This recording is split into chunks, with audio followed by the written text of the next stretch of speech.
Good evening, everyone. My name is Mark. I go by the Joyful Mind. It is Saturday, September 24th, 8 p.m. We are blessed with a wonderful new ghost. Wow.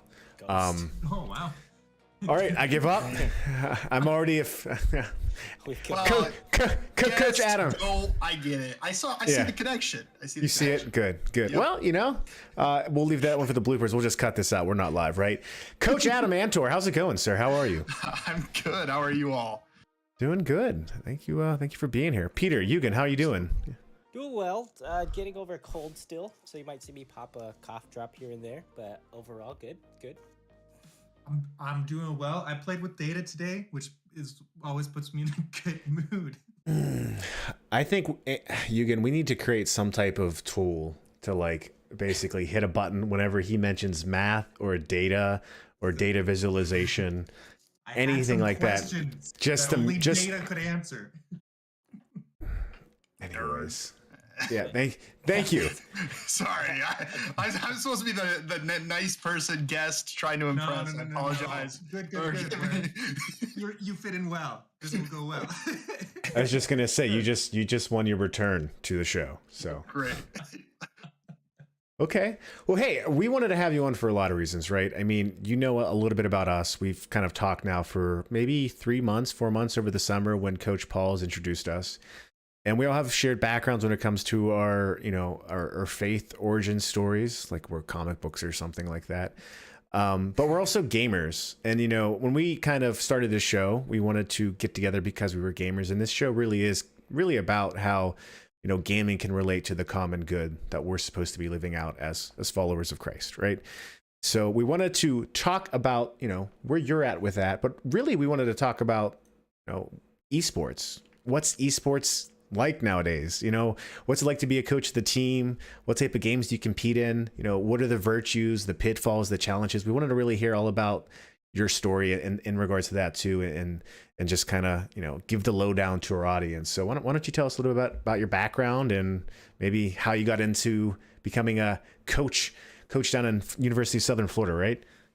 No, Florida Southern College. Okay, look. Everyone loves to call us like USF or FSU, and I don't argue. I mean, they're big schools. So, yeah.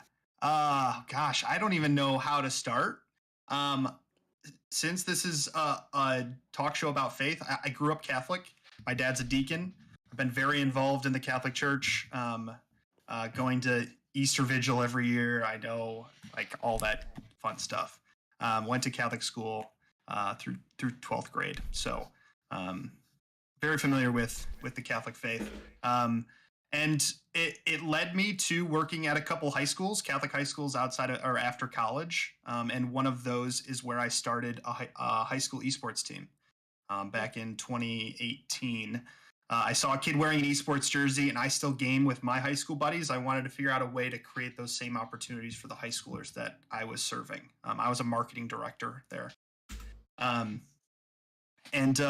we ended up starting a club, ended up putting together a team and competing, and eventually raising $35,000 to build the first high school esports lab in the state of Michigan. Oh, wow. And that propelled me into being a kind of a consultant for a local college in Grand Rapids called Aquinas College, a Dominican institution, and then getting a full-time job offer to be their coach. Was there for 2 years, and then I found this position here at Florida Southern, and I ended up taking it last September. Okay. And that's kind of the quick synopsis of the esports journey, if you will. And I will fill that in with answering questions, I guess. I don't know how you want to go. But that's the quick synopsis. Oh, that's a good synopsis right there. So when it comes to gaming, I mean, what are some of your first memories growing up in terms of like your go-to games? You know, were they competitive? Yeah. Were they more adventure? Something you just wanted to spend time with by yourself? You know, what really attracted you to gaming as a kid? My first memory of gaming is sitting on my dad's lap as he played SimCity 2000. Okay. Oh wow. That is the only instance I remember him ever gaming. So at some point when I was like 5, he stopped gaming. But I vividly remember this one instance of sitting on his lap as he played SimCity.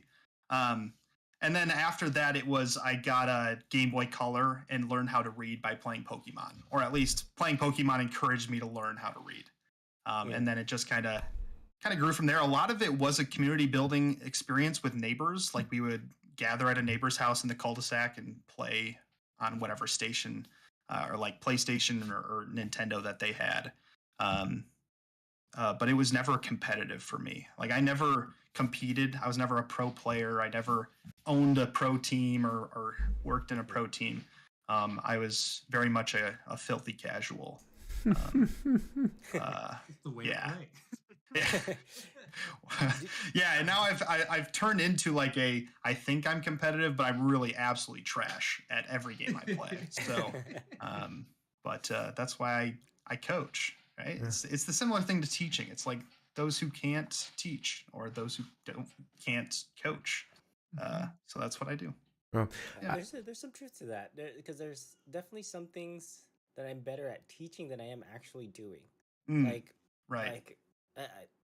unfortunately, I play Valorant a lot, and a lot of times I'll see things if I watch something from a third person, like outside perspective. I like kind of understand and can be like, oh yeah, this needs to be like this is what happened. This needs to be done. But when I'm actually playing, I'm like, what is going on? Where is everything?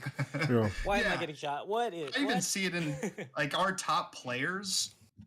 When they're working with students who are not as talented as they are, they just can't comprehend like why someone else can't see the game the way they see it. Or, well, yeah, of course you press this button at that time. Why wouldn't you? And it's like, those are things you've learned by either watching other people or playing for years. And that's where I see the potential downfall of looking as coaches. Like the only way to be a coach is to be a top player. I think you miss part of it. If that's the only qualification is that they're good at playing. It's more about having an eye for the big picture versus just being, because again, a lot of the best players, given esports or any, physical sport too, they have a lot of natural gifts when it comes to reaction speed, strength, just cognitive processing and all of that, where someone who might just be a really good team player and understands how all the, instruments work together are going to be gifted at maybe seeing that too. But it isn't exclusionary, right? Because there are a lot of great players that have become great coaches as well. True. Yeah. I get asked all the time, like, so you're really good at these games? My answer needs to start being like, is Nick Saban flattening out wide receivers every day? Like, it's the same question of like, is your basketball coach shooting threes better than your point guard is? Because if they are, then you probably have a problem. But it's the same thing. Like, it's a different skill set than playing. Obviously the knowledge is important, but yeah. So I'm not good. That's What games do you coach? So my position is director of esports. We have a varsity team that competes in League of Legends, Overwatch, and Rocket League. but I pay for part-time coaching for my players in Rocket League and Overwatch. I currently coach the League of Legends team, but it's more of an assisting of their team's journey, like a facilitator more than a coach is really where my role is there, because all of our players are so unbelievably talented, that the value is that they have the knowledge. They just need to bring it out and share that with their teammates. You just make them practice and get along with each other. True, that too. A lot of my job comes into like conflict resolution, communication training. That's been the theme of our league team this week. Is a lot of that. There's a lot of tempers that boiled over this week, and I got to facilitate those conversations. Interesting. Yeah. In some regards, like obviously you're an authority figure for them, and in the role you play too, not just in like, hey, I'm in charge, but authority in the classical sense that like you're all gifted, you're all trying to achieve this good. I am someone who can help you realize how you need to work together to do that. And so a lot of that comes down to some of the basic things a parent would handle in the home with their kids too, which is like disagreements, communication, right? It's your help. I've told my fair share of students they have to shower once a day as well. Like I am their parent in a lot of instances, especially for freshmen who it's their first time being away from home and they might be across the country. Yes, I can see that. Yeah. Okay. I can relate to that. I think in my time as a focused missionary. Yes, I also shower. No, I was a focused missionary and I was a team director for 2 of those years. And a lot of the missionaries who were coming in, where it's like it was their first job, right? As a focused missionary, like they're usually fresh out of college, first job. And so I was kind of, you do kind of play that professional role. It's like I'm your boss, manager, but I'm also like helping you become a better person as well. I think part of it helped too that like I was a bit older typically. I was usually the oldest person on my team, actually. I don't look that old, but I am turning 32, actually. In a few days. Wow. Okay. Bunch of boomers. Wow. But yeah, it's like you do play that role as well. It's like there's a few times I had conversations to like, it's like, hey, like you file your taxes. I don't know if that was an example, but like the basic adult things that you need to do these things. It's like I was actually I did send a reminder. It's like, hey, reminder that like taxes are due. Like don't forget you still have to file taxes. This is a job. Like you're getting paid. You need to file taxes. So yeah. Oh, interesting. So your first memory was SimCity. That's how you learn to read. I can relate to that as well, right? I learned how to read from Mega Man and Sonic the Hedgehog. Well, Sonic had no text, but like my first memory is my dad playing The Legend of Zelda as a very small child in like 90, maybe 89. But it's interesting. We all kind of, I imagine we have similar experiences. Peter, I don't know about you. Lemmings. I remember my dad playing Lemmings, and I grew up playing Chips Challenge. It's a great game. It's not great. It's a great game. Do you know what Chips Challenge is? This is a boomer game for you, probably. I don't think so. Oh no. my gosh. Okay. I'm Googling it right now. I've never seen this game. Yeah. I mean, for me, there's all sorts of nostalgia with it, but I think it's the best game I've ever played. It looks like it's built in Minesweeper. It was right next to Minesweeper. As Minesweeper. Yeah. Really? It was very common. Like Eugen said, it came with a lot of suites of games back in the day. If you had like a gateway PC, anything with Windows 93 or 95, it was there. I had the same memory. A lot of people don't know the game, and when Peter told me he knew it, he went up from like a 3 to about a 7 in my book. So I'm just put that face. Real quick, Mark. My wife said Peter and I are a little bit quieter. I did text you as well to turn up your mics. You guys are max on my end. Oh, really? Yeah. I am up. That's weird. Okay. Yeah. No, we can keep looking at that. And I can make sure that sounds good in edit. But, so yeah, I mean, games are a very popular medium, I imagine, for a lot of people, right? Like before us, people learned how to read by reading. And now we're learning how to read in this interactive game that kind of can make you experience a lot of a lot of emotions, a lot of different things coming at you. And, you know, something you mentioned, Coach, before we started the show was you and your team don't compete in anything that is, you said, realistic in terms of realistic shooters. Is that what's the rationale for that? Most of it's from an administrator standpoint that they just don't feel comfortable with the realistic shooters. Okay. I think when someone who hasn't grown up on video games would walk into the room or see a stream that we're doing and they see two very realistic people shooting at each other, they tend to tense up and start thinking like, this is what we're telling students to play and we're giving them scholarship for this. So it's mainly that. There's a little bit further on that on my side where with some of these games, especially like Call of Duty, the player base is very different than the player base for some of the other games. Okay. And they're much more difficult to manage, in my opinion. So it's like, it's yes, it would be approving the title, but it's also like the added work of supporting players in those game titles. But a lot of it, at Aquinas, it was the same thing as the administration. When the Dominican Sisters okayed esports, it was also in that okay that we would not touch realistic first-person shooters. Interesting. And also a lot of that stems from what they see in the media. I mean, there's a lot of whenever there's a mass shooting, I mean, there's news like sites that will go and blame that on violent video games. And whether or not that is correlated, which I don't believe it is, but even if it's not correlated, which I don't think it is, that's still what they're hearing and, Sure. and what donors are hearing. And Right. it's, yeah. So Interesting. When you talked about starting esports up in Michigan, as you were a bit of a trailblazer up there, and I'm just wondering, like, how easy was it to start? It sounds like you got a little pushback in terms of what titles. right. I mean, starting something new is always an uphill battle. How did that go?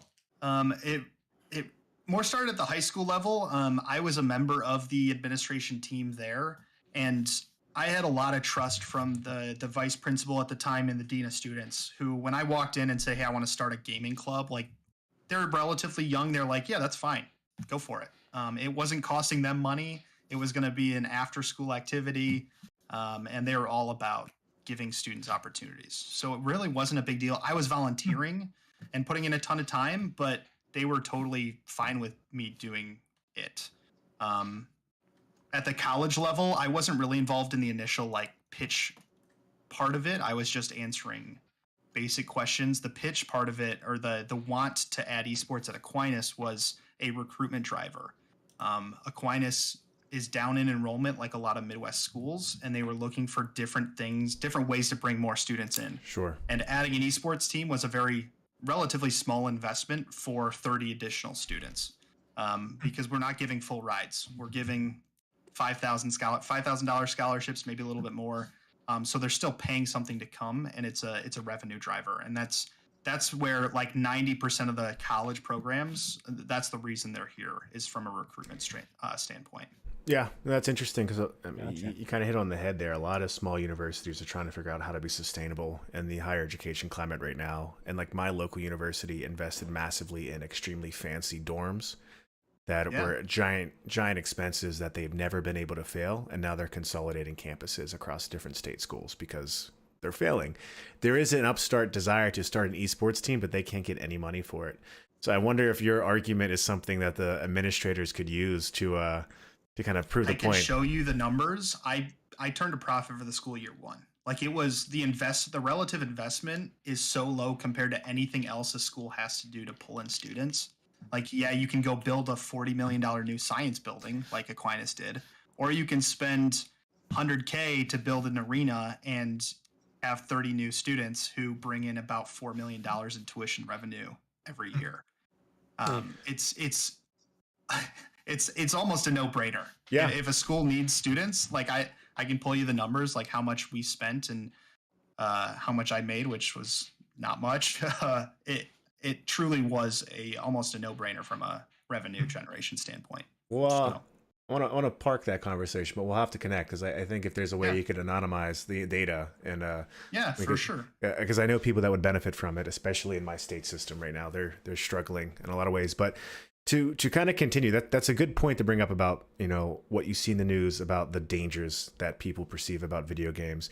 One of the things I'm really curious about is, as Catholics, as people with that background, we're always called to seek to, kind of create and facilitate an environment for the common good. Whether you're even Catholic or not, we believe that there's a common good we should be striving for. And with that in mind, what are some of the virtues you see in esports? For people that maybe weren't traditional athletes or, maybe didn't have a lot of opportunity to work together with people in various ways where they're coming from. Like, how does esports meet a need for young men and women? What are the what are the benefits? What are the pros? What are the things you see that it does good things in these people's lives? Yeah, a little bit of a leading question, but I think it's because we all know the answer to all that. Sure. Where I have students who've never been on a sports team before or a team of any kind. And being on a team and sharing a common goal with a group of other individuals is a necessary skill to have, especially before you get into the workforce. But there's a lot of soft skills that come along with that, with sacrifice, time management, teamwork, communication, sacrifice. You can name the list. Those skills aren't developed in solo queue or playing by yourself in your room. Yes, Right. you can develop some of those, but only to an extent. Like, I even game with my buddies, and like when push comes to shove, like I'll tell them they're bad at gaming and not be like a team. Like, it's all about me. I'm taking the kill, and that's you just don't learn the soft skills, I think, that are really important that traditional athlete or traditional sports teach. Some of my best competitors are dual sport athletes. Okay. Because they've learned a lot of the soft skills before coming to our program. Yeah. Okay. Interesting. Could you go into that a bit more, like comparing and contrasting esports to traditional sports? Like, what are some things that are particular that you wouldn't maybe expect to come out of esports that traditional sports might not be able to offer? I've talked to a lot of a couple coaches who were college athletes who will tell me collegiate esports is the same experience that they had. There's just less physicality to it. Whether it's organized practices, listening to a coach, working with teammates, like all of that is in esports and traditional athletics. Okay. There's just not nearly the level of physicality. Our students have access to all the same resources that a traditional athlete has on campus. We have coaches, like I said, we have scholarships. We travel once in a while. But yeah, a lot of those soft skills that traditional athletes learn, gamers can learn in their own way. Here's a question for you. Maybe it's another leading one, but do you think there's benefit to both their capability as gamers and their synergy as a team to perform or introduce more physical activities that bond them together? Like, do you see a correlation between gamers that really take care of themselves physically that they end up performing better too? You do see that? Yeah. Absolutely. Absolutely. Just go take a look at what the pro gamers look like. They're all jacked. They're all in shape. There's a few outliers, but like for the most part, they could all beat me up real easily. Okay. And that's because we know from a science perspective that a healthy body equals a healthy mind. Sure. And that's the healthy mind part is the very important piece of the esports side of things. Most collegiate esports coaches and directors know that physicality is important, but most of us don't do it because we're either not comfortable in that sphere, or we just don't have time. Sure. We're most of us are very overworked. So, yeah. Yeah, there's actually a few days ago, maybe a couple weeks now at this point, I saw an article where they were actually doing research on brain development and gaming. And they actually found that kids who grew up gaming actually like cognitively like process information faster than their like counterpart who didn't like game. And they're actually looking into like research in like how they can use that for I think children who are lacking development or like who process information slower, and how they could use video games actually to help them to actually develop like better cognitive ability, which is really interesting. Makes sense. I wonder if they separated by game or game genre, because I'm also in the boat that like different games will develop different parts of your brain. Sure. And develop you differently. Like, and I can see just in my personal experience, like, I don't know if it's trends, but I'm going to use trends because I can't think of a better word. But like a League of Legends gamer is very different on average, in my experience, when they come to the college level than a Rocket League gamer. And they're all different and not necessarily better in better or worse. They're just different. And I know, like, for a fact that my League of Legends players usually on average are better students academically than my other game titles. Huh. Can you go into that more, like more examples of how maybe some of these kind of games create different types of, or attract different types of people? Maybe, yeah. Rocket League is very much it attracts more athletic-minded folks. It's soccer with cars. It's more people who like watching traditional sports, more jocks, if you will. League of Legends gamers usually less. I mean, this is very generalization. Sure. League of Legends gamers are usually much more toxic. I don't want to use smart, but use deeper language, and are often more analytical than my Rocket League gamers.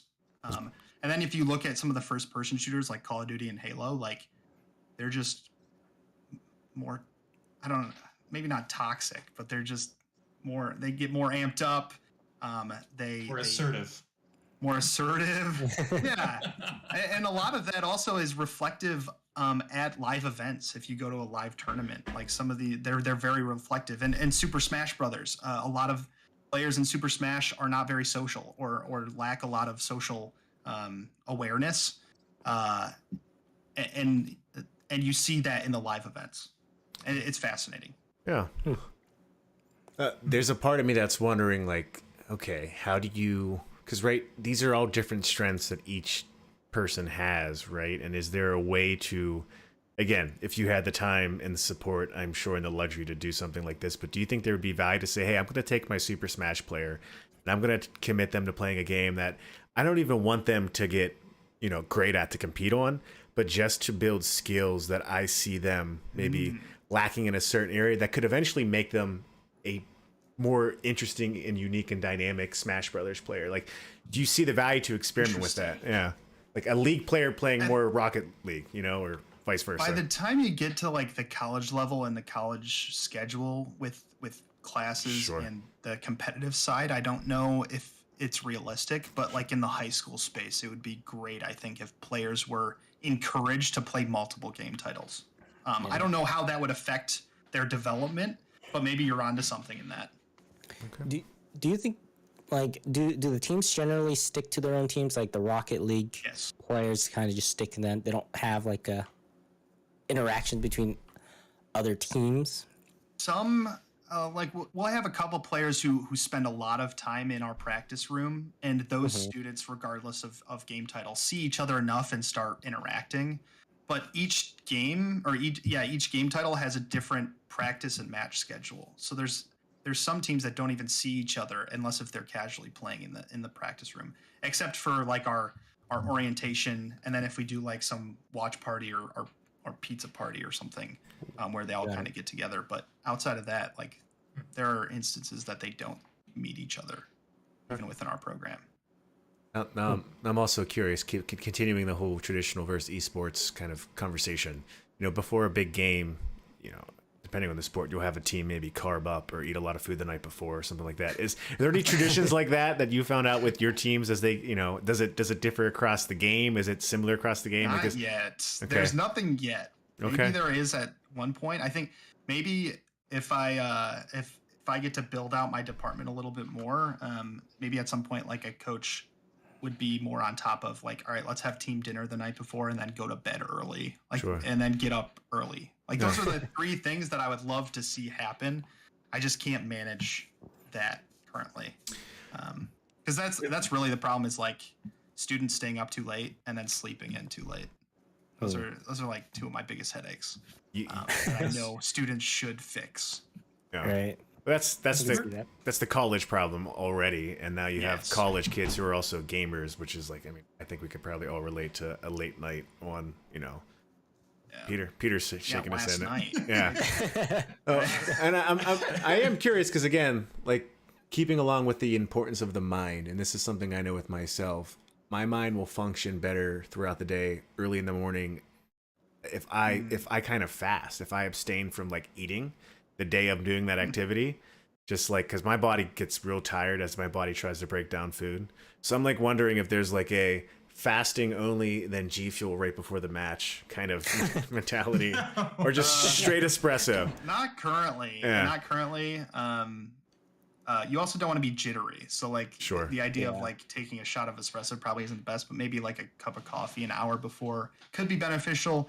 But I don't know. I also don't think that most college age students know their bodies and minds well enough to be able to do that. I mean, Yeah. I didn't know anything mental stuff until after college when I got diagnosed with panic attacks. Like Okay. my wedding day was a massive panic attack. And then from that day forward, I became a guinea pig to myself, from figuring out what works and what doesn't, to a journey of learning about mental health. And I think that's really equipped me well to be a coach. But college kids, like some of them know what's going on in their heads and how to fix things, but others don't. Oh, Um, that's So good that they have it's- someone it's like you tough. then. Oh, Before we get Some- too yeah. far away from like just comparing different game titles, I wanted to go back to that a little bit and talk about sportsmanship, because different titles communities have different let's say approaches to sportsmanship. Yes. And some do better than others. Yes. My impression, for example, of the fighting community, like Mortal Kombat and Tekken and all that, is that somehow they've figured out how to instill a lot more sportsmanship than your average game. Like, I mean, that's by the requirements of the game, though. Like those Yeah, games that's have to be in what person. drives that. Gotcha. That's what drives it. Is when you're playing League of Legends and you grow up just playing solo queue, you never see the person on the other side. So you don't see the emotions. You don't see the personhood or the humanity that's on the other side of the computer. But with Tekken and Super Smash, like most of your events are in person, and you see the emotion. You see the triumph of emotion. You see the emotional devastation after a loss. Like you see the emotion in your Mhm. opponent, and that I believe drives the sportsmanship. And a really big reason why I think esports needs to continue growing, especially in the scholastic space, because right now, like these toxic communities of not being able to see your opponent, just drives us in a wrong direction yeah. as individuals. So on that topic, I mean, would you say that there's, I would assume so, a benefit to in-person events like LAN events, like tournaments and all Yes. that? Definitely. Yeah, my goal is always to get each of my teams to one LAN event each semester. And that's for a variety of reasons. The toxicity and sportsmanship, I think, is a big piece of that. It's also just a cool experience. Sure. Like, it's just different to go play in an environment like that. So, yeah, I think it's a really massive piece of it as well. It also brings us back to the importance of showering. I love it. Yeah. In-person events, yeah. Is Yeah, and some of those things are developed with our practices being in person. Like all of our players practice in a space, but it's still not equivalent to seeing the opponent in the Yeah. same Yeah. space. There's bare muscles you get from being anonymous and being online, right? I mean, you see these issues manifest on Twitter, on all forms of social media. It's like no one would be saying these things if we had to say them to someone else's face, because like 20 years ago, Right. if you did this, someone would just punch you. and then you wouldn't say it again. But you get a lot of likes, you get a lot of thumbs up, people share your video. It's like, oh, this is great and hilarious. So there's no consequences for being essentially less human in some way. Right. So it's interesting. Yeah, I mean, thinking along that, I could see, and this is something I wanted to ask you. You know, the health and viability of esports right now, and where it can go. Like, where do you think the potential is for esports over the next 25 years? Do you think it becomes even more of a, like, I know it's been on ESPN, but is it going to become something even more mainstream? Like, you know, what are the factors that need to happen to make it grow on a continuous basis? To make it grow from a media perspective, like an ESPN or big D1s getting into it, there has to be a revenue generating opportunity. And even like Twitch, we talked about it before the show a little bit. Twitch is struggling to find a way to make a significant revenue generating thing out of that machine. Esports is kind of in the same vein. Like, they sell out an arena at their world championships, but if you go to like a normal, like just regular season match in a studio, like they don't sell out those small studios. And that's going to be a problem if we want esports to grow from a media perspective. I think a massive opportunity that I don't think we can stop or slow down is the community building. In my current position, yes, I report to the athletic director, and that's the competitive side, but I also report to the dean of students in the student affairs side. And that the whole goal of that department with esports is to grow a community. It's to cater to the students not in the varsity program. So we have an arena with 24 PCs that are open to all students. Since the beginning of the fall semester, over 5% of our student body have logged into one of those PCs to game. Wow. 46% of them are non-white students. 37% of them are women, and they're averaging 10 hours total since the beginning of the semester each across those students, and they're just using it as a place to game and to grow a community. And that is a massive opportunity, because instead of reaching the 30 students in my program, I now have the potential to reach 3,000 students, which is the size of our student body. That's wonderful. Like, I never kind of thought of it in that way, because a lot of times traditional athletics are not that they're intentionally exclusionary, but it's just one of those things where if you're not on the football team in college, you're not going to be working out with the football team. But thinking out loud, you can typically still use that weight room when it's not being occupied. You mentioned, or there's intramurals. Yeah, like there are other opportunities kind of in the same vein. Yeah, you mentioned fighting, and Peter brought up fighting, which I think is a good point. There's this idea that there's gaming, that type of gaming happens in person, and we talked about Nintendo Switch before we started this episode. But there's this specific kind of design philosophy when it comes to gaming and multiplayer gaming that Nintendo is, you know, a lot of gamers don't like about them, but they're very conservative on, is that they still make games with a couch co-op mentality in mind. We're like, hey, if you're going to play this game, Smash Brothers, Mario Party, there's an online feature, but it's not, it's almost like last second afterthought, right? This is really meant to be played in person. And I love that about them, because I still think it has like a humor-centered design philosophy. And I only bring that up because it sounds like that's kind of what, you know, your gaming lab kind of gets to for a large amount of the student population, is it brings a place for people to come together and enjoy something that everyone's doing nowadays, right? You know, it's no longer just the one, 5%, 10% of kids, right? It's a large amount of people. Yeah. And then the building of our arena, I mean, a big goal of that is to get those students who like gaming and that's all they want to do, from just sitting in their dorm room all day and just kind of falling through the cracks within, like, throughout their tenure at the school. I remember like vivid memories of when I was in college. We would have like NHL tournaments in the dorms, where it would be like in someone's room, the door was open. We'd have like 15 kids in that room playing NHL. And we want to continue to create those opportunities, but make it easier for everyone, no matter if you're on the floor of a game or not. The Nintendo thing, I think the other piece, just in general from a console perspective, I think it's really important to recognize that consoles offer accessibility to gaming that PCs can't quite offer. The price of a gaming PC is significantly higher than a console. So when we look at certain communities, especially lower socioeconomic demographic areas, consoles are usually the overwhelming mode of gaming. Right. And that's important to recognize as well and offer opportunities there. So, Yeah.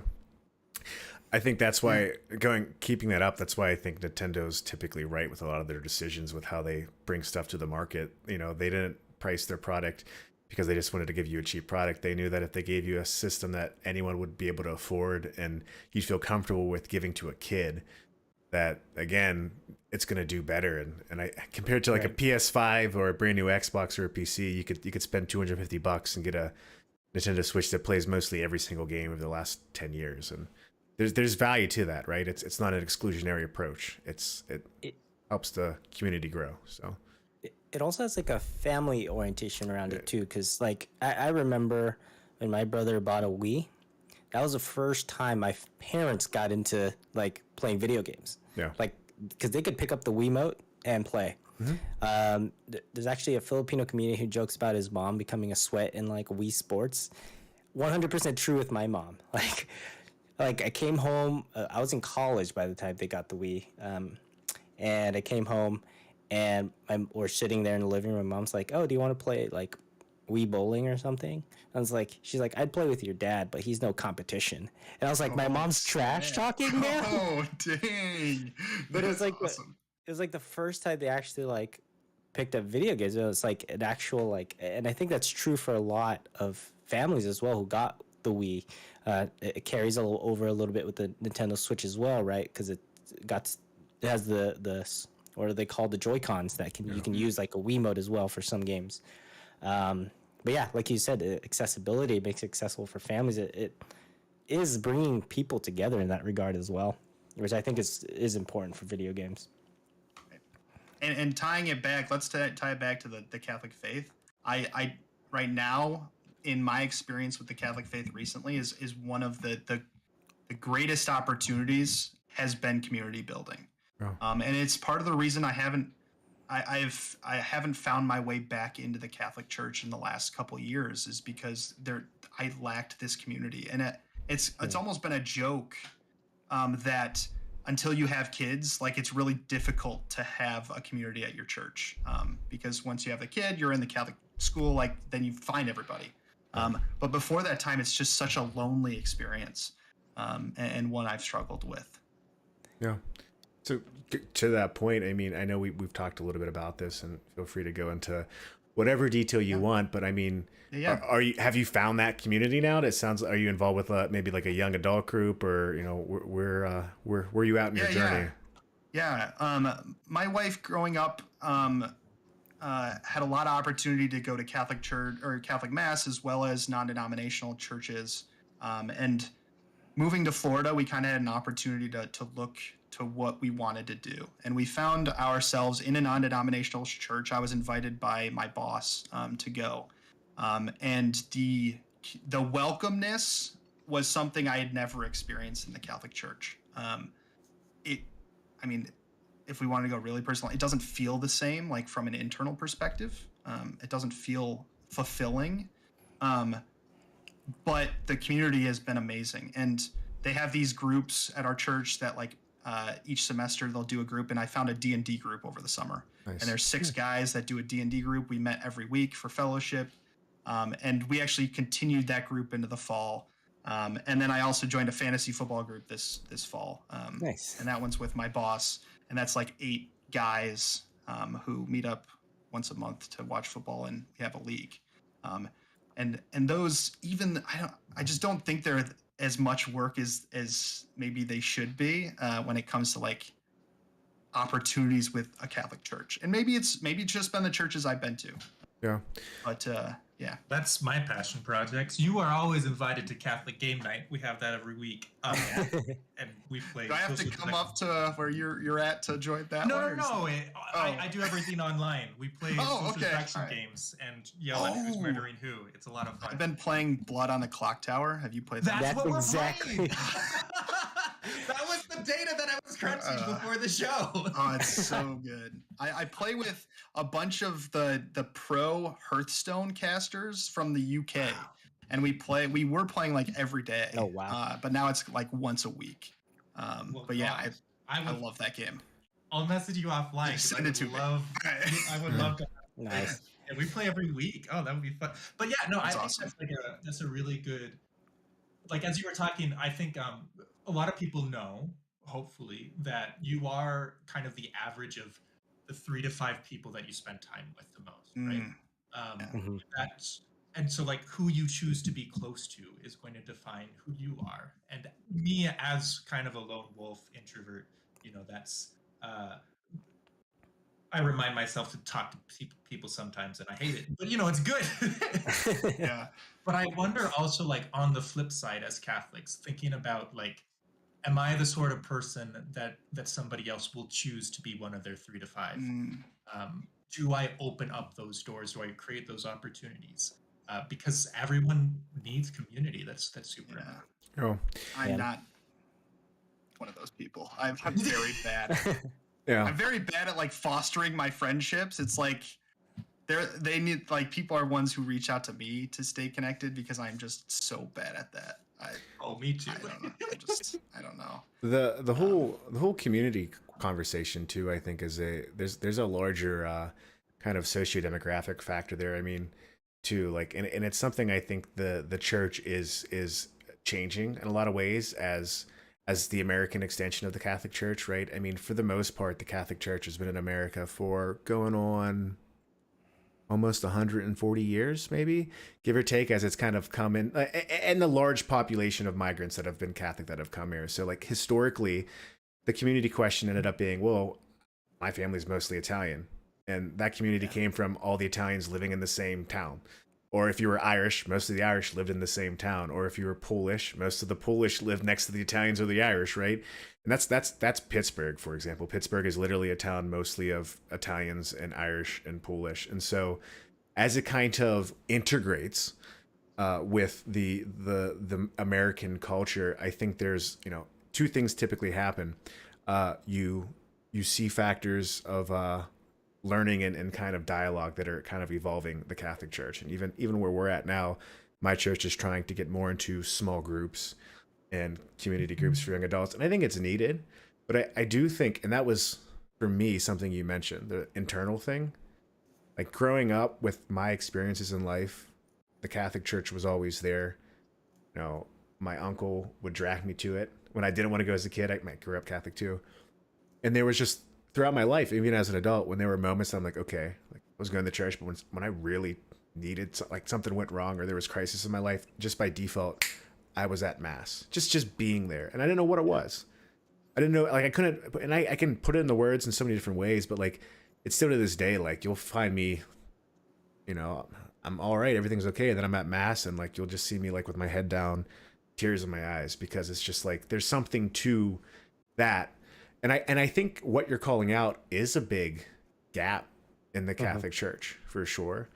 um, A lot of it is I, demographic factors too. Like the average age of my church is like probably 60. Um, but you go anywhere else in the world, I don't know if I don't know how.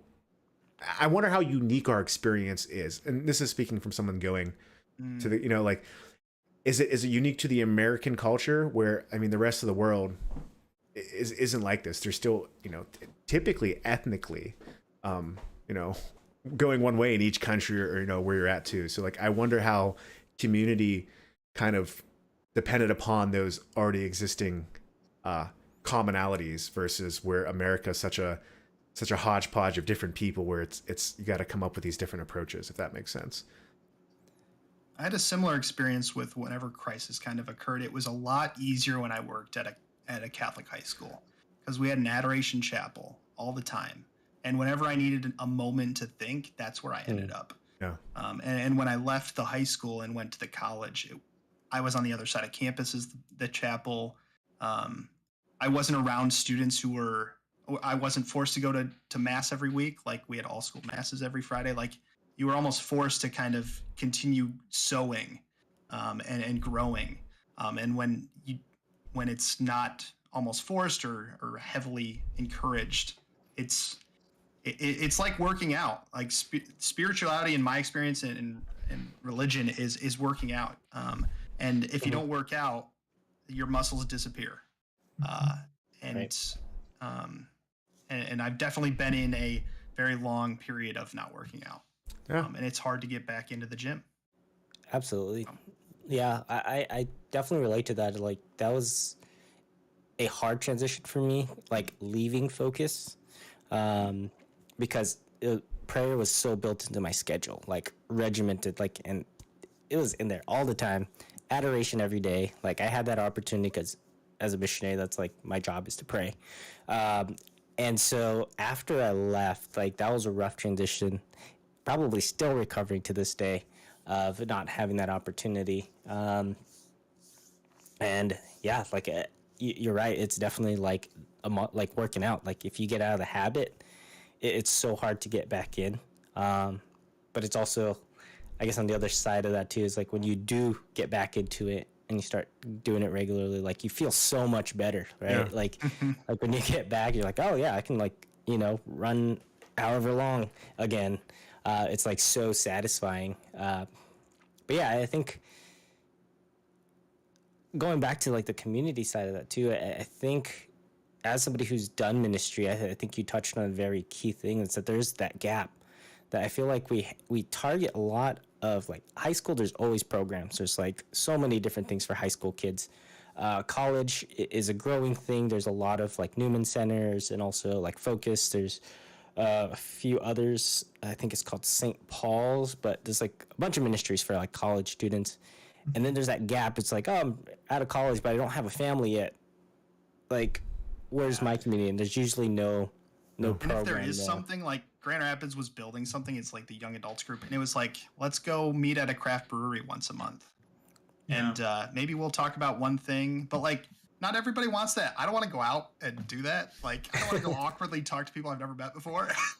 My experience with our age range for like immediately after college, young professional, like it's such a strange period in life. Like, I don't think that it's true to say that nobody is trying to reach out to these groups. I think that usually when organizations try to reach out to this group, this demographic, it just doesn't get traction, you know? And so like that's something that I ponder a lot. When I was down in Oklahoma, I lived down there for a year, and there was they have a community down there called Catholic Young Adults, or CYA for short. And I told them that in the business world that stands for something else, and they didn't believe me. But but also, like, so I mean, there were a lot of people that found community there, and CYA is a whole network across the country to some extent. I'm not quite sure how big it is, but at least for me, I didn't find community there. And so I said one weekend, I'm going to organize a volleyball game. And I texted some friends that I knew. And we had a small volleyball game. And then the next week I organized another one, and it was a little bit bigger. And then the next week it was a little bit bigger. And then it kept growing until, funny enough, there was a church in town who wanted to be the hub for Catholic young adults. And they said, hey, we'll adopt your group. We've got a gym. We'll give you guys food. And I was like, wow, that sounds great. So we started going there. But the funny thing is that when we changed to their location, the group kind of died. And that's something that's always kind of baffled me. I think there is, I don't know, like there's something about this age group where I think we are in a weird in-between time. Some people are starting families. Some people are focusing more on careers. Some people are just in limbo like me. But like, it's difficult to corral this 18 to 35 age range into one. And we're also at different stages in our faith. Like there's a vast chunk of young adults who they are looking to potentially restart a faith that they might have almost completely lost over their college years. Yeah. And when I've gone to some of these young adult groups, I've come in contact with people who are diehards, like in it. And I'm like, this is too much for me. Like I would rather go play a volleyball game. That'd be great. Let's work on the fellowship so that Sunday is more welcoming. And that's, I think, I think most churches, in my experience, have struggled to cater to that. But you're right; it's difficult. Oh. Yeah. I don't know if I have the answer. Yeah, well, On that one. you get the answer I'll by come getting visit different you and we'll play perspectives. volleyball. Oh, Yeah. okay. I would love to talk about an anecdote, like a little story, Go if for you it. all Yeah, are yeah. with it. It was a very odd experience for me. But when I moved to Lakeland, again, not really sure where I was, faith-wise, and kind of just floating. There is this show podcast that came out. It's like God in Gaming, which you've all watched because you've mentioned it. I watched the first episode and I hated it. I left an angry YouTube comment. You can go look at it still. I was very angry because from my perspective, it generalized gaming too much, and it talked about how like men like to game because they want to be heroes. And I'm like, what about women? And I don't want to be a hero. Like, so that's not why I game. And I was just so angry. And it, like, I don't know. I was like, I'll watch the rest of them. But my dad had sent them to me, or the first one. My parents came and visited Lakeland.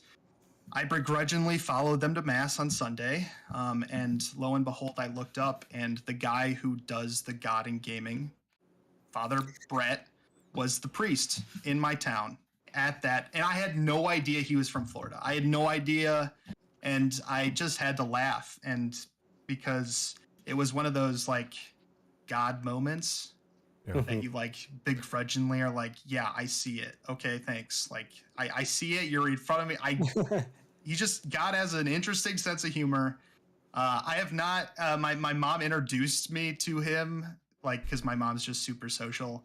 But like for him, it was just like, oh, another parishioner. Like it wasn't a big deal to him. Sure. I'm like, yeah, my mom's like, he's the esports coach. Never talked to him about that or anything after that, but that was just a very interesting experience. So I would one day I'll meet him and tell him how I didn't like that first episode. It got better. I liked the interviewing. Like the people they interviewed were all obviously awesome. And I watched the entire series, but that first one really got me going. Sure. I can see how with its one perspective, it is limited for sure. And, you know, that whole conversation, especially modernist perspectives of like woman, like we forget that like even in the Catholic Church, we have a very rich history of warrior woman. Like Joan of Arc is something that modern Western culture would struggle with today. Queen Catherine, all these kind of figures that were like, I'm in charge. I am the mother queen. It's going to go this way. And so I get that for sure. But it was a great series, in my opinion. If you do introduce yourself, I think it'd be good for you for, you never know. He might even want to have you on because he's mentioned that he's still doing different types of things up that alley. And he's always looking for interesting people. But what I would want you to do is when you say, hi, Father Blake, it's nice to meet you. Hey, I know Mark. I hear he beat you in Game of Favorites because not only did I beat him, but I demolished him. I thought I was gonna have to go to confession the next day and say I beat a priest because it was bad. Did you? You were supposed to. I told you to do that. No, well, he's like, if you do that, I'm gonna make your penance to crawl on the ground and give out copies of my books. But I'm sure he'd be interested to hear your perspective too, right? Because I'm sure he would want to share that perspective as well. So it is it's interesting. Maybe I'll grow the kahunas one day to do it.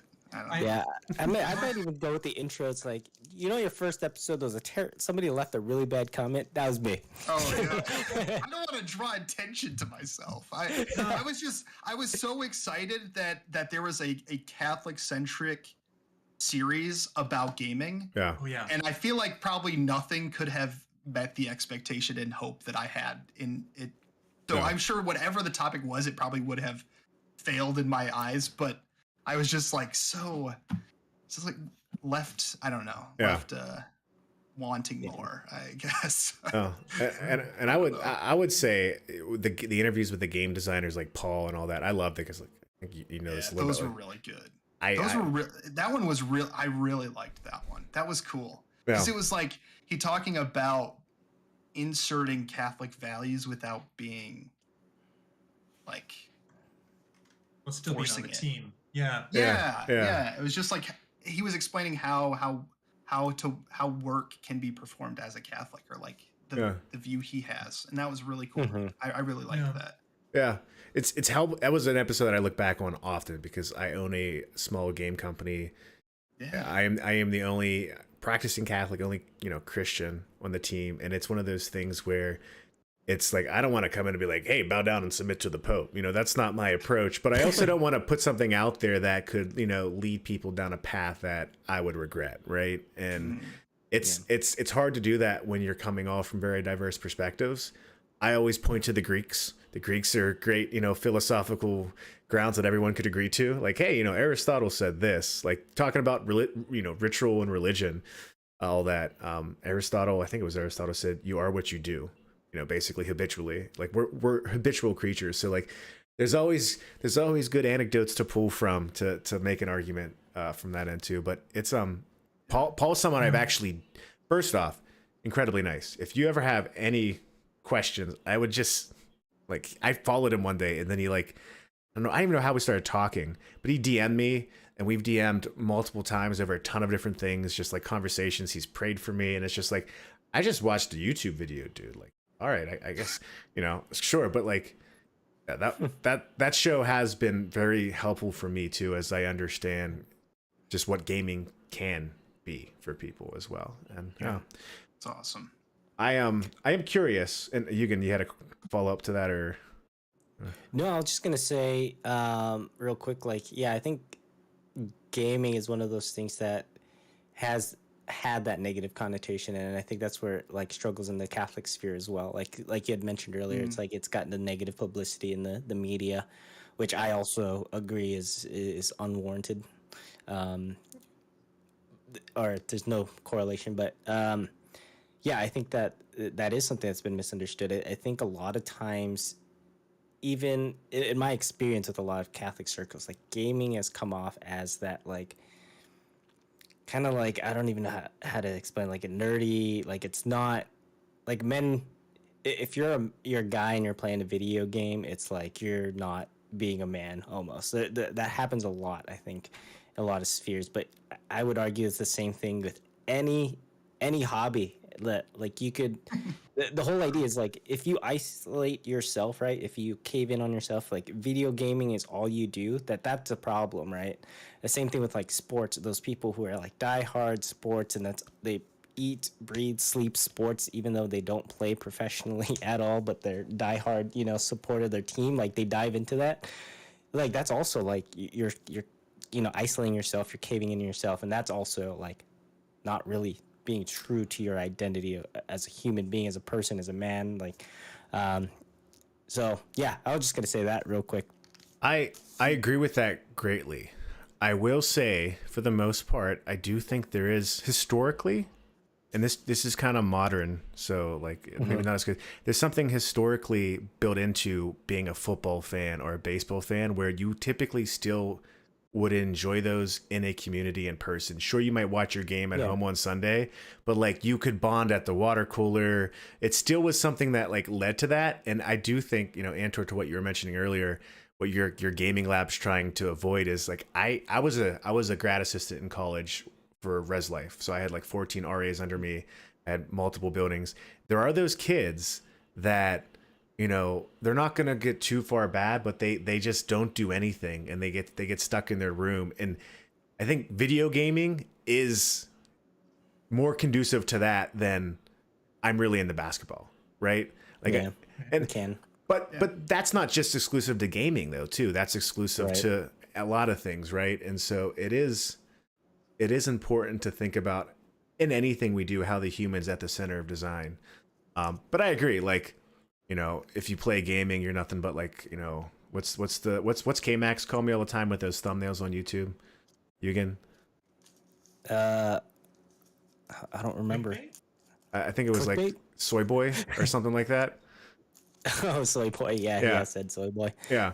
But it's just if you're not taking care of your body or doing the things you need to do in anything you are, there's something to do. But I think, Antor, you kind of hit on that. The best games, esport athletes are physically fit and strong. Yeah, and it goes both ways. Here's a question for you, and this is a question we've kind of started with some of our guests. We want to keep it going. I assume you were confirmed. I was. Okay. Yes. What was your saint confirmation name? A little unconventional, but Kevin Britt. He was a bishop from Grand Rapids who had passed away. Friend of the family passed away, I think, pretty shortly before my confirmation. And I think my mom kind of influenced me to pick that name, but he was a good dude. Okay. So my mom's never been about being inside the lines. She's been, even though she's been a director of religious ed my entire life. We've got quite the Catholic family tag teaming it. But yeah, Kevin Britt. Okay. A little weird. So there's that. So your follow-up question probably won't be related. no, I mean, listen, it's still related. You know, I know people that have joined the church and they just haven't chosen a name at all, too, which is one thing to do. So Kevin, what we've been asking is like, who's your favorite saint or who's your confirmation saint, and what do you think their favorite video game would be? So did you know Kevin at all well enough to kind of get an idea about who he was as a person, or if not, maybe some other saints you're fans of? Oh my gosh. Oh man, this is kind of fun. This would be a fun activity just to do on your own. St. Francis has always kind of had a special place in my head, and that's kind of a cliche saint to pick, but I always liked animals growing up. I wanted to be a zookeeper until I saw how much they made, and then I became an esports coach. So, he'd probably be playing Zoo Tycoon, and that's like the easiest answer that I could put out there. Or I think I saw a YouTuber making fun of this game. It's like Walking Simulator VR, and it's just you walking through the forest in VR, because St. Francis was all about nature and animals. So I don't think he'd push towards any fantasy things. It would just be admiring the beauty that God's already created. So realistic nonfiction, which is my alley. Like my genre of choice is open world survival crafting games. If you go look up that, it's Minecraft, Ark Survival, the Hunter Call of the Wild, like all of these, these kind of crafting games. So we were playing Raft as a group a little bit ago. Oh, that's a good one too. Yeah. Mine's a little lost, but you know. Yeah, I, at the end of my day, I spend all day like talking and thinking. I just kind of want to attack things. That's a lot of the time the games I come to. Yeah, but I appreciate that. Let me ask you. And that by the way, that was a great answer. First off, that's gonna be a YouTube short in the next like 48 hours, just so you know. Yeah, monetize. Let's go. Yeah, YouTube. Now, I do have to ask you this though. How do you feel about factory games? I love Satisfactory. Yes.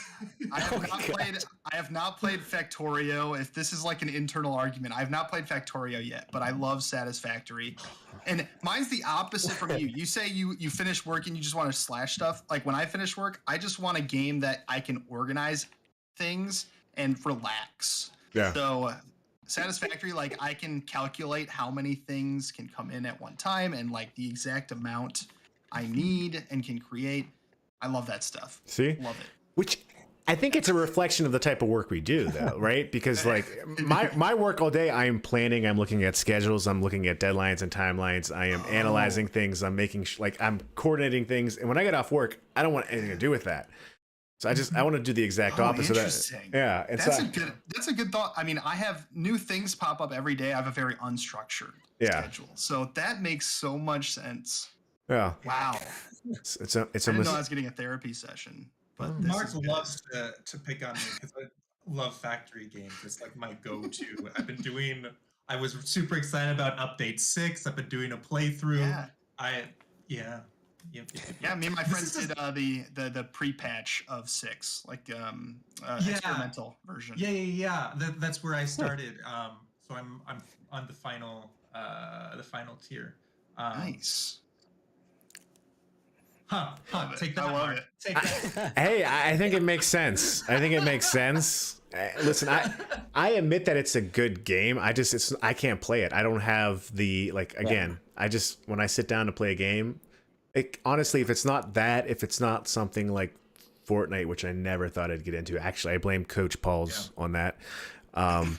But like, But I also like games that I can play and watch Netflix at the same time. sure, And a lot of competitive games require you to be able to listen, sure, and Mhm. I can't do both. yeah. Yeah. So that's another part of it. But And I was, that's a really good observation. I was gonna say, like, if I'm in that kind of mode, I'm gonna put on like World of Warcraft or an MMO, an RPG of some sort, where I'm just kind of grinding. Like in that way, I can kind of just do whatever I want and still, you know, I'm not a paladin. My archetype in every fantasy game I ever play, if a paladin's available, I'm a paladin. It's always been the case. So When are we gonna get like a AAA, something Catholic video game? We listen, saw Father Stew came out. Amazing. great movie. That was a great movie. Almost AAA Catholic related. Like, when are we gonna get that in video games? Well, we were talking about a while ago. We were brainstorming about potentially hosting our own game jam as the OE cast. Yeah. Ooh. And just starting to push things in that direction. I mean, I'm not a game developer. I dabble in coding for sure, but yeah, no, I would love to just like build Catholic developer communities. I think that would be That'd be fascinating. fantastic. I did a game jam. Yeah. I don't do any development, but I did the audio, Okay. Oh, which was really cheesy voiceovers. And that was my contribution. Yeah, so That's everyone great. could bring something to the table. That's the truth about Yeah. making a game. It requires all kinds of talent. Sorry, you can go ahead. Does. No, I was gonna say like that's a very good point. Like the triple A, because like a lot of times, and no offense to some Catholic media, like a lot of Catholic media or a lot of things that we have, it's like seems to be outside of the mainstream, right? Like Father Stew is one of those that's like, no, we're in the mainstream. It's like Mark Wahlberg, all that. I think even with Shia LaBeouf doing Padre Pio is going to be a big thing. It's like the mainstream. A lot of times it's like outside of like the mainstream. It's just like, and it's like this little isolated thing. Not to get into politics, but like Daily Wire's talked about this, right? Like they're trying to infiltrate kind of the mainstream media, so to speak. Like they're making movies, they're producing like really good movies, but they're not just like isolating themselves in like a little silo of like, oh yeah, if people want this stuff, go over here instead. There needs to be Yeah. that. Yeah, and I think.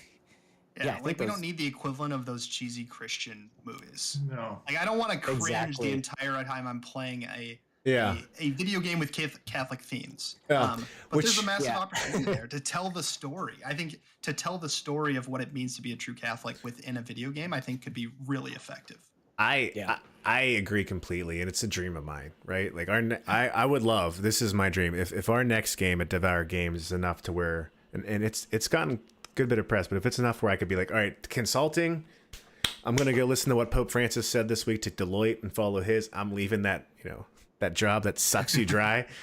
That would be my dream passion project, is to somehow kind of take the Catholic faith without being like in your face again, but doing it in a way that shows you that story, how you do it. Like there's such rich beauty in the tradition where I think it would attract people naturally. Like I think that's why people are attracted to Tolkien. Tolkien didn't take the C.S. Lewis approach where it's like a very direct allegory. He brought the virtue of the faith through, things we're all familiar with in the world, and people still love to play in that world to this day. And I think there's something to that. And yeah, first off, Father Stew though, love that movie. Cried at the end like a baby.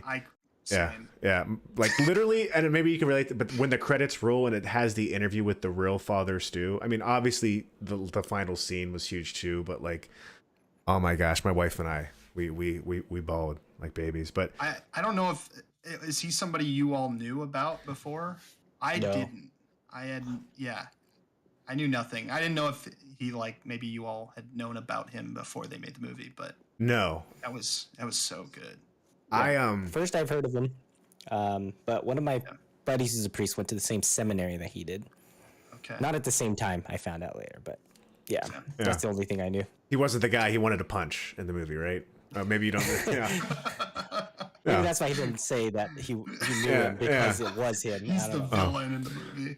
No, I didn't know about him. My first knowledge of Father Stew actually was I just went to my first confession, and like, oh gosh, how old am I? probably like almost 15, 16, 17, 18, 19 years. Like I went back to the church finally. I was at the church for a while, but I was able to go and participate in communion.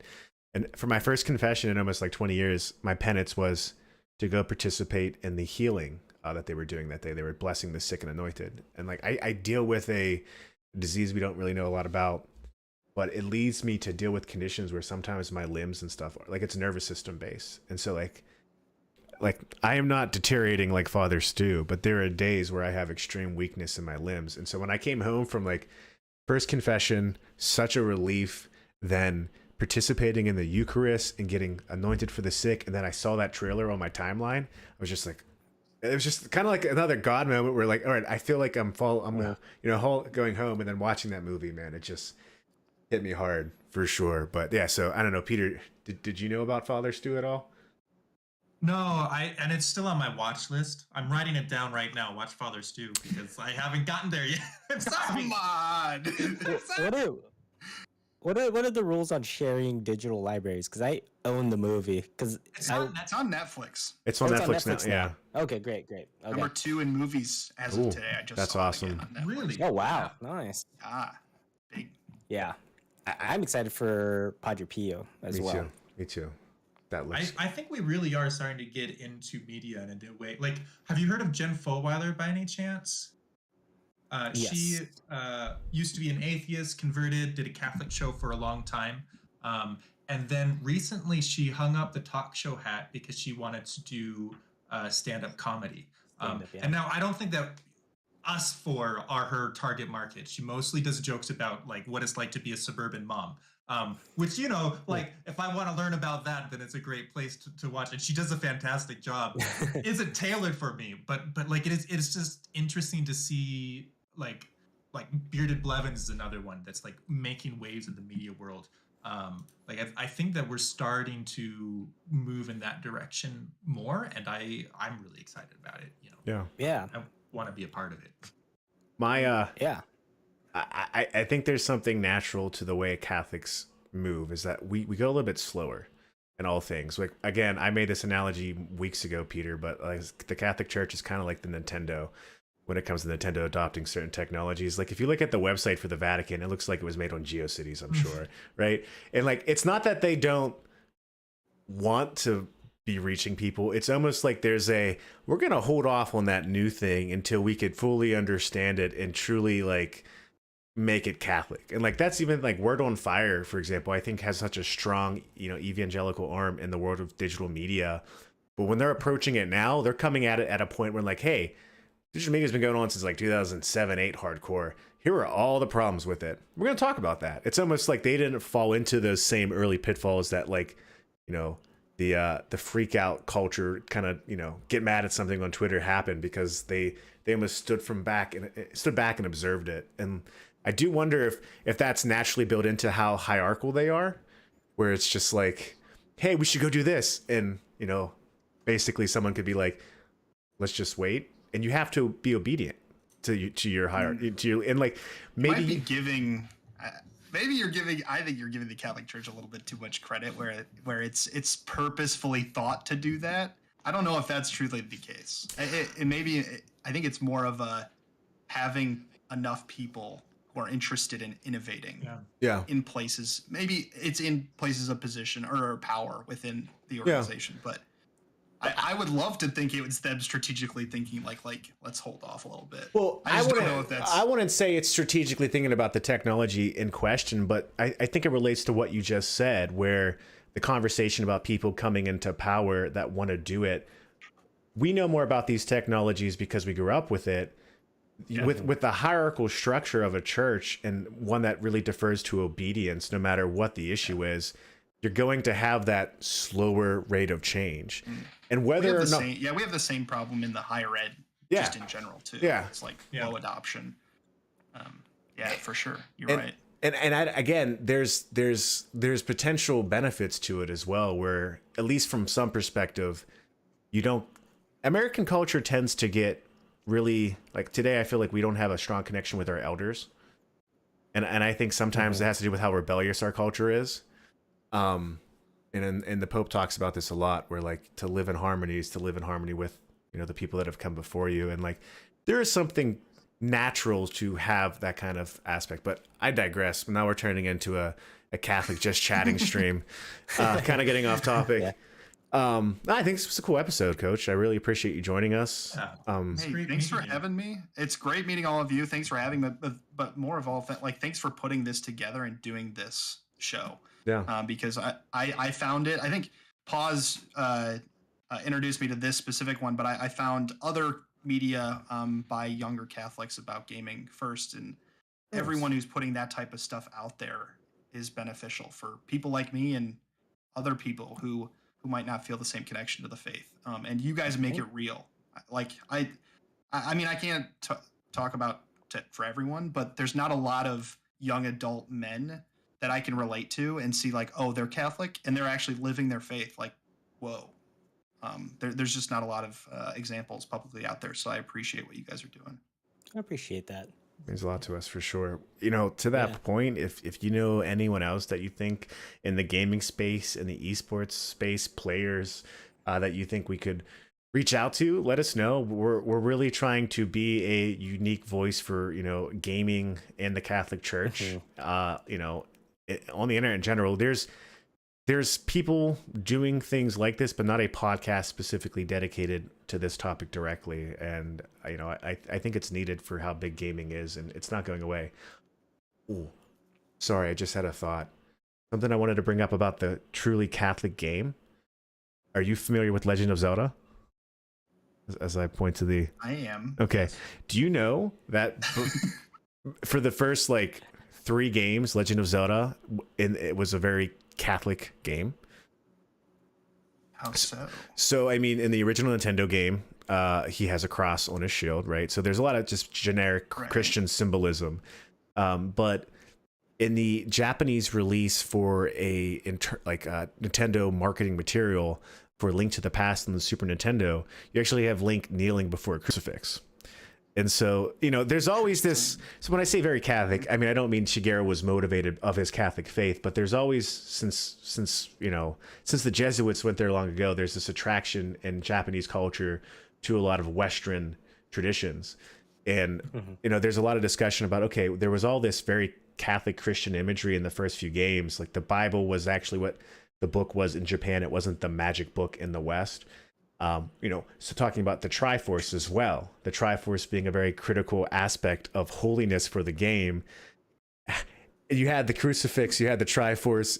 Where was this getting online to the Trinity? Here's what happened in the 90s as Nintendo really started to grow in America. They had to start being concerned about American laws on religion. And so they kind of started to generalize and wash away the Christian imagery to have more appeal to the American culture, ironically, where they're like, hey, we don't want to lean too hard into this stuff. Maybe we should just come up with our own stuff. And then you saw the change there where the Triforces started to stand for different things and all of that. But I've seen some priests online, and I'll send you this. They pointed to the original marketing material for Link to the Past. I don't know, there's all these timelines in the Zelda universe, but they're like, does that mean there's a timeline where Christ is king? and it's kind of cool to see. Like it's actually my Xbox Cool. my Xbox gamer profile is the Nintendo image of Christ kneeling before the crucifix. So Interesting. yeah. Oh, that's very cool. Yeah. Interesting. So that's the fun fact I'll probably say again 20 times throughout the year. But It's interesting you say that because I've actually, when you mentioned the Triforce thing, that's actually something that has come up in my mind before. As I had made I can't remember if I made an analogy or a joke about the Triforce being Trinitarian. Mm-hmm. Even though I haven't actually played that many Zelda games, but that was something that came to mind at one point. It was one of those memories, you kind of triggered. Yeah. I mean, if you're someone who's not familiar with the tradition or the culture, and you go, oh, the cross, the Trinity is going to be also something unique that stands out to it. So I could really see how you kind of go with that. But yeah.